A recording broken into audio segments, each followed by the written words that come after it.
But how much can we know about God after that point? I think revelation is necessary to know the deeper things about God, and this is one of them, that God is three in one.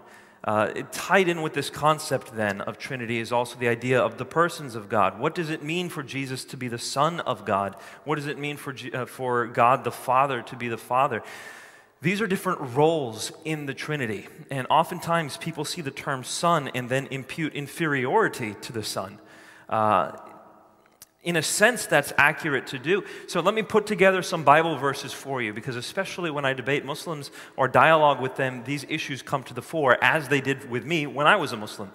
Some people will say that Jesus says things like in the Gospel of John, he says, "The Father is greater than I." How is it possible that Jesus is God when he says, "The Father is greater than I"? And I would answer that question by saying, in our organization, Uncle Ravi Zachariah, he is the CEO of the organization.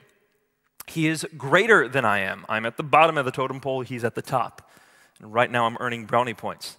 So he is greater than I am, but he is a human, just as I am. So his being is essentially equal to mine. He's a human being, I'm a human being, we're equal in that sense, but his role is greater than mine.